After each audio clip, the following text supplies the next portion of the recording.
ก่อนเป็นวัดร้างโบราณสืบสาน2524พระมหาราชครูเกษราปัญญาปรมาติกาจารย์จากวัดดับภัยเชียงใหม่สืบสานเวลาผ่าน131 ปีนานไกลวัดพระบาทอุดมรุ่งเรืองงามตาเจ้าน้อยบุญธาวงศาข้าหลวงบวงเชียงใหม่ปกครองหัวเมืองฟ้าทุ่มเทแรงกายแรงใจทุกชาติพันธุ์รวมใจรักษามัคคี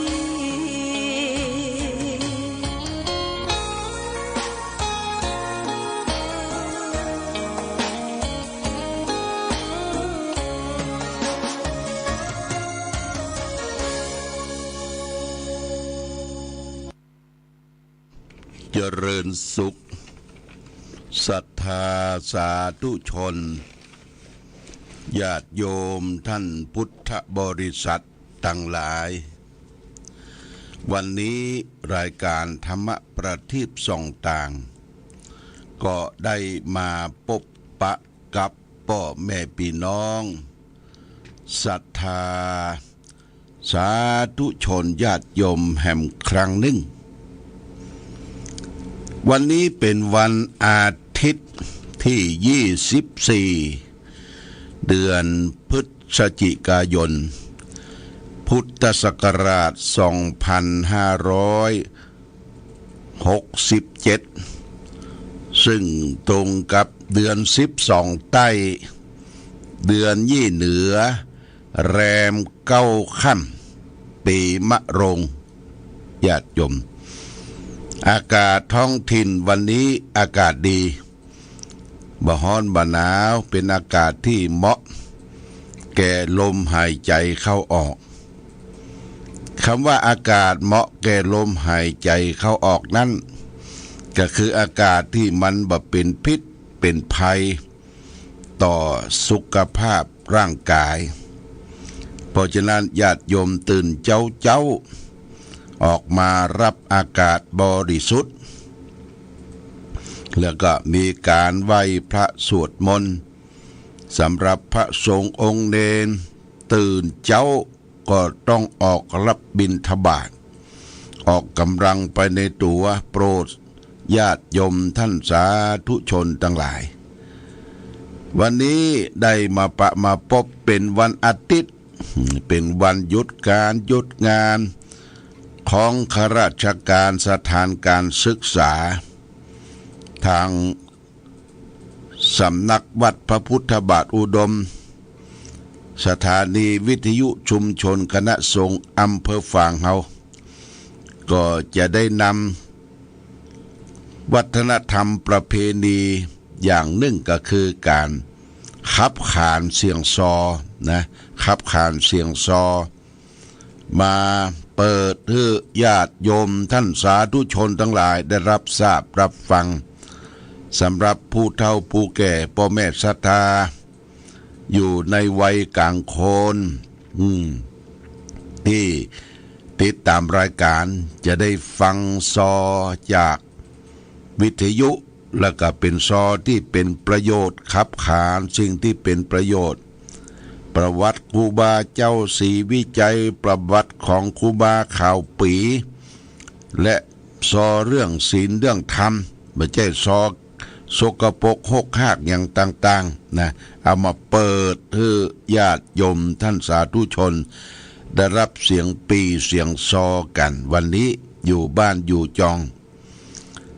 สำหรับวันอาทิตย์ก็เปิ้นให้หยุดการหยุดงานของข้าราชการทำงานตรากตำมา5 วัน 6 วันก็หยุดอีกสักวันหนึ่งการหยุดนั้นคือบ่ใช่หยุดบ่ใช่หยุดการหยุดงานคือทำงานการบ้านทำงานการบ้านการครัวเรือนของเราเก็บกวาดเช็ดถูสิ่งที่สกปรกลกลุงลังเป็นลานบ้านลานจอง ถ้าอยู่ในวัดก็ดูแลวัดวาอาราม กวาดทรายดายหญ้าเก็บเศษขยะอย่างต่างๆที่มันรกรุงรังฮือเข้าตี้เข้าต่างเปิ้นบ่ฮือเฮาอยู่นิ่งเฉยอยู่จุกอยู่นะญาติโยมฮือเคลื่อนไหวทางโภชนาการทางเพื่อจะรักษาสุขภาพร่างกายให้เขาเคลื่อนไหวตื่นมาให้เคลื่อนไหวเดินไปเดินมาถ้าเขาปฏิบัติธรรมก็ต้องเดินจงกรมไหว้พระสวดมนต์เดินจงกรมและเคลื่อนไหวที่มันเป็นประโยชน์ต่อสุขภาพร่างกายต่อสถานที่ไม่ใช่ว่านั่งจุกอยู่หนาวหิงไฟตลอดเวลาถ้าเอาไปจุกหนาวนั่งหิงไฟอยู่นั่นมันก็ไม่ได้เป็นประโยชน์แก่ตนแก่ท่านเมื่อปีที่แล้วนี่อาตมาได้เดินทางไปยุโรปคำว่ายุโรปก็ประเทศฝรั่งเศสสวิตเซอร์แลนด์ประเทศเยอรมันประเทศใกล้ๆไปดูเปิ้นหนาวเรือเฮาเนี่ยญาติโยมหิมะเนี่ยลงตามถนนหนทางขาวโพลนไปหมดขาวโพลนไปหมดเปิ้นก็ต้องตื่นเจ้าต้องตื่นเจ้าตามการเวลาตื่นขึ้นมาแล้วก็ใส่เสื้อโค้ทกันหนาวใส่ถุงเท้าใส่ถุงตีนเดิน walking คำ walking เนี่ยก็คือเดินไปเดินมา exercise ออกกำลังกายที่ออกและกำลังกายที่ได้บางทีญาติโยมที่ทำเกษตรกรรมการเพาะปลูกเปิ้นก็ทำการเกษตรนะต่างปุ้นต่างเมืองนอกต่างยุโรปแต่เกษตรของเปิ้นนี่ไร่นาส่วนผสมเปิ้นน่ะกว้างใหญ่ไพศาลใช้เทคโนโลยีเครื่องจักรเครื่องยนต์บอกว่าจะเลี้ยงไก่บอกว่าจะเลี้ยงป่าเปิ้นทำเป็นอาชีพใหญ่ส่งขายไปทั่วหลายรัฐหลายที่บางทีเปิ้นก็ปลูกพืชผักผลไม้บะเต้าบะแตงผักกาดผักจีหอมป้อมมีสะปะทุกอย่างบางทีเปิ้นก็เอาของนั้นมาขายตามหน้าไร่เปิ้นหน้าไร่อาตมาก็ได้นั่งรถผ่านไปบ่มีเปิ้นเฝ้าบ่มีคนเฝ้ามีแต่ของตั้งเรียงรายแล้วก็มีบล็อกก็คือก็ว่ามีหีบใส่จะเป็นบล็อกจัดทำเองหรือเป็นกล่องเปิ้นบล็อกใส่สตางค์และของใจตั้งหลายตั้งปวงเป็นเต้าเป็นแตงเป็นบอกเปิ้นบอกราคาติดราคาไว้กี่ยูโรกี่เหรียญกี่บาทเนี่ยนะเปิ้นติดไว้และคนสนใจที่จะไปซื้อนั่นก็เอาเลยญาติโยมไปเอาแล้วก็เอาสตางค์เนี่ยใส่ในบล็อกใส่ในหีบเปิ้นบอกโกงกันเฮ้ยทางปุ้นนะมาตั้งบ้านเฮานี่ก็เลี้ยกันหมดก็ไปมีว่าเนาะไปมีตรงโต๊ะเอาใส่รถปิกอัพไปหมดก็แต่เปิ้นอินดูสงสารกันอินดูสงสารอนุเคราะห์สงเคราะห์มันแบบมีตลาดที่จะไปขายคนที่ไปขายก็มันยากลำบากบางทีเป็นผู้เฒ่าผู้แก่พ่อแม่ศรัทธาก็เอาของในไร่ในนาแล้วมาตั้งขายหน้าไร่ตั้งขายเลี้ยงรายไปบ่มีคนเฝ้าแมลงเพิ่งก็มาเก็บว่าสตางค์ในบล็อกในหีบมีเท่าใดแล้วก็คิดของที่มันมีค่าที่ตั้งราคาไว้มันหมดมันเสี่ยงไปเท่าใดมันก็จับเป๊ะเปิ้นบ่โกงกันญาติโยมบ่โกงกันมีความซื่อสัตย์เอื้อเฟื้อเผื่อแผ่ซึ่งกันและกันนี่คนเมืองนอกเท่าไปดูไปพอไปก่อยดิญาติโยมถ้าบ้านเฮามาตั้งเลี้ยงรายบ่มีไผเลี้ยวซ้ายเลี้ยวขวาตรงโต๊ะเอาของเปิ้นน่ะกะปุถโธเนาะอันนี้เปิ้นบ่เอากันเปิ้นบ่เอากันเปิ้นไว้เนื้อเชื่อใจซึ่งกันและกันมันนี้ ญาติโยมท่านสาธุชนทั้งหลายจะเอาเรื่องสังฆะวัตถุสังฆะวัตถุนี่คือสงเคราะห์ซึ่งกันและกันเป็นธรรมะนำมาฝากคือแก่ญาติโยมเฮาจะผูกใจจะให้คนอื่นรักใคร่เฮานี่นะเปิ้นจะต้องว่ามีธรรมะ4ข้อเนี่ยสังฆะวัตถุมี4ข้อลำดับต่อไปนี้1. ทานให้ปันสิ่งของตนแก่ผู้อื่นที่ควรให้ปัน 2. ปิยวาจาเจรจาที่อ่อนหวาน 3. อัตถจริยาประพฤติสิ่งที่เป็นประโยชน์ 4. สมานัตตาความเป็นผู้มีตนเสมอไม่ถือเนื้อถือตัวคุณธรรมทั้ง4อย่างเนี่ยเป็นเครื่องยึดเหนี่ยวน้ำใจของคนอื่นไว้ได้ญาติโยมสังฆะวัตถุนี่ข้อแรกก็คือทานแปลว่าการการให้อนุเคราะห์สงเคราะห์ซึ่งกันและกันให้แก่บุคคลที่ควรให้ปันการตานต้องใจปัญญาตัวญาติโยมว่าเขาจะตานอันใดมันเป็นประโยชน์แก่คนที่ควรให้ปันบ่จำเป็นบ่จำเพาะที่จะไปตานแด่พระเจ้าประสงค์อย่างเดียวญาติโยมอนุเคราะห์สงเคราะห์แก่คนอื่นคนยากคนจนผู้เฒ่าผู้แก่คนทุพพลภาพเจ็บไข้ได้ป่วยตาบอดหูหนวกเป็นแข้งกุดขาด้วนเฮาไปปะไปปบเนี่ยญาติโยมอนุเคราะห์แก่เขาบ่ใช่ว่าจะตามันบดมันเสี่ยงกระเป๋าตัวเองหาใจไม่มีโอกาสก็ได้ตานไปเพื่อจะอนุเคราะห์สงเคราะห์แก่ผู้อื่นแก่บุคคลที่ควรให้ปันคนเขาเป็นมนุษย์เหมือนกับเฮาเนี่ยญาติโยมเป็นมนุษย์กับเฮามีธาตุ4ดินน้ำลมไฟเหมือนกับเฮาเป็นมนุษย์เดียวกันแต่เปิ้นบ่มีโอกาสบ่มีโอกาสที่จะไปทำการทำงานอย่างอื่นแต่บางคนทุพพลภาพเนี่ยคนตาบอดหูหนวกคนแข้งกุดขาด้วนเปิ้นก็ยังอุตส่าห์ที่จะใจอวัยวะของเปิ้นที่ยังคงค้างมีอยู่เนี่ยทำประโยชน์นะญาติโยมทำประโยชน์ทำมาค้าขายโดยความซื่อสัตย์สุจริตก่อนการมาอาตมาเดินทางไปเชียงใหม่ขึ้นรถบัสไปถึงที่บริเวณช้างเผือกจะมีแม่หญิงคนหนึ่งผู้หญิงคนหนึ่งขายจิ้นหมูญาติโยมขายจิ้นหมูมีเขียงจิ้นหมูแต่ว่า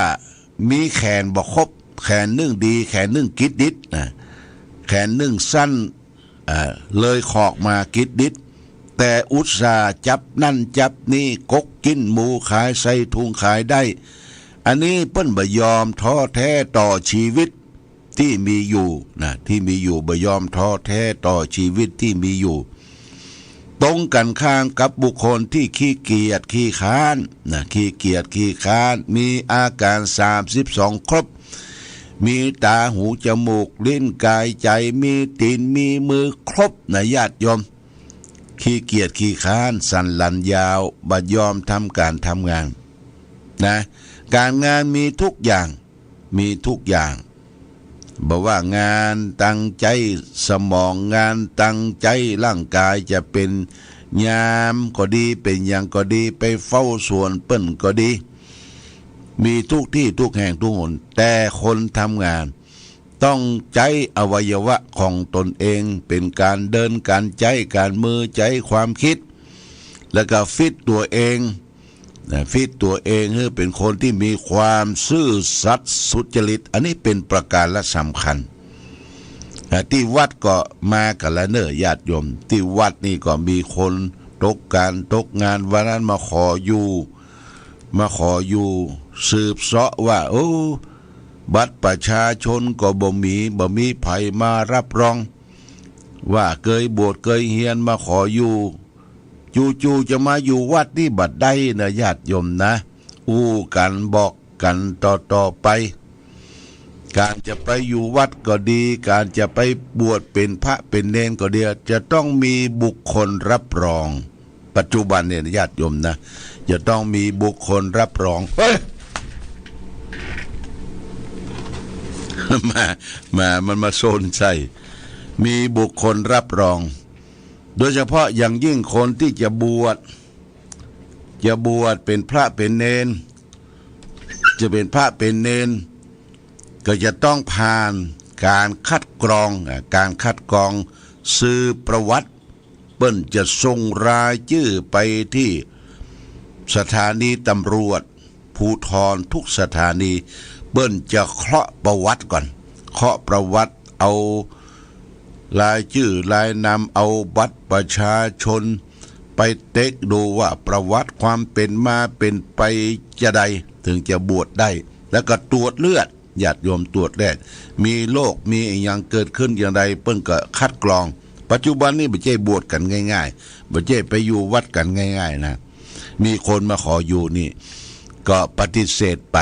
ญาติโยมปฏิเสธไปว่าอยู่บ่ได้วัดวาอารามเป็นที่อยู่ของพระสงฆ์องค์เนรจะมาอยู่บ่ได้นอกจากคนที่มีจิตอาสา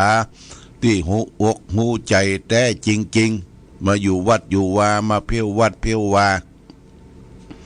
อย่างพี่น้องดาราอ้างปะลองก็มีหลายท่านมาบวชเป็นชีปฏิบัติธรรมมาเพียววัดเพียววามีจิตอาสานี่ก็ดีอยู่ส่งเสริมเยอะนี่เป็นต้นเป็นตัวอย่างเพราะฉะนั้นการให้ทานแก่คนที่ทุพพลภาพห้อยเปียเสียแขนอนุเคราะห์สงเคราะห์แก่บุคคลอื่นนั้นเราก็ต้องคิดพิจารณาเหตุก่อนถึงจะให้ทานได้นี่จะผูกมัดจิตใจคนอื่นไว้ได้ข้อสองคนที่จะผูกมัดจิตใจของคนอื่นคือปิยวาจาปิยวาจาเจรจาที่อ่อนหวานว่าข้าเจ้ายกย่องเทิดทูนบุคคลที่อู้จาอย่าไปรังเกียจเดียดฉันคนอื่นเขานะญาติโยมกรรมอู้กรรมจาปิยวาจาอู้จะใดใจต้องเป็นฉะนั้นนะบางคนนี่อู้ไปแหมอย่างใจคิดไปแหมอย่างกำอู้กำจาดีแต่ซ่อนดาบไว้ตั้งหลังเนี่ยเปิ้นเผลอเมื่อใดเปิ้นเวิ่งเมื่อใดก็เล่าขวนติชินดินทาเปิ้นอย่างนี้บ่ชื่อว่าเป็นปิยวาจาการอู้ปิยวาจาเนี่ยคืออู้เฮือเปิ้นฮักยากนักจักหวังอู้เฮือเปิ้นจังกำเดียวก็ได้เขาก็จะต้องอู้ด้วยเจรจาที่อ่อนหวานนะประการที่สามอัตถจริยาประพฤติสิ่งที่เป็นประโยชน์อันใดที่จะเป็นประโยชน์ตนประโยชน์ท่างเราก็ทำที่เป็นประโยชน์อย่างญาติโยมไปวัดวาอารามเอาไปไหว้พระสวดมนต์ไปก่อนเวลาจะไปนั่งจุกอยู่รอที่เปิ้นจะไหว้พระรับศีลเฮามีไม้กวาดอ่อนมีไม้กวาดแข็งมีการเก็บเศษขยะที่ไหนก็พัดเพี้ยวปัดกวาดนี่ทำประโยชน์ให้แก่สถานที่นั้นเรียกว่าทำประโยชน์ให้แก่ผู้อื่นสี่สมานัตตาสุดท้ายความเป็นผู้มีตนเสมอต้นเสมอปลายไม่ถือตัวปฏิบัติอย่างใดก็ปฏิบัติอย่างอันเสมอส้นเสมอตายปากว่าใดใจว่าอันเนี่ยญาติโยมอันนี้ก็จะเป็นประโยชน์สังฆวัตถุที่จะผูกใจรัดตึงฝากความรักให้คนอื่นมาฮักมาชอบมาเทิดทูนเฮาก็จะต้องประกอบไปด้วยการให้อนุเคราะห์สงเคราะห์ซึ่งกันและกันมีการอู้การจาปิยวาจาเจรจาที่อ่อนหวานอัตถจริยาประพฤติสิ่งที่เป็นประโยชน์แก่ตนและคนอื่นและก็สุดท้ายสมานัตตาความเป็นผู้มีตนเสมอไม่ถือเนื้อถือตัวอย่างสี่อย่างนี้เป็นเครื่องยึดเดี่ยวน้ำใจของคนอื่นไว้ได้นี่ฝากเป็นหลักคิดให้แก่ญาติโยมท่านสาธุชนทั้งหลายได้รับทราบรับฟังช ช่วงนี้เป็นช่วงที่ใกล้ที่จะถึงวันปฏิบัติธรรมเด้อญาติโยมหมดเดือนพฤศจิกาเนี่ยเดือนหน้านี่ก็คือเดือนธันวาคมวันธันวาคมเดือนธันวาคมทุกปีวันที่5 ธันวาคมเป็นวันพ่อแห่งชาตินะเป็นวันพ่อแห่งชาติระลึกถึงพระคุณของพ่อผู้ที่ได้ชุบเลี้ยงกำเนิดเกิดเรามาทางวัดพระบาทอุดมน้ำบ่อสาวาก็ได้จัดบวชเนกขัมมะชีพราหมณ์คือปากันไปนุ่งขาวห่มขาวไหว้พระสวดมนต์3 วัน 3 คืนเน้อญาติโยมก็เตรียมตัวเตรียมใจพี่น้องดาราอ่างปะรองพี่น้องคนไทยชาติพันธุ์มีโอกาสก็ได้ไปร่วมกิจกรรมนี้ตั้งแต่คืนวันที่3คืนวันที่4คืนวันที่5ถ้าจบในเจ้าวันที่6นี่ก็ลาสิกขากันสิ่งที่เราจะต้องเตรียมกันนั้นชุดขาวห่มขาวผ้าตุ้มขาว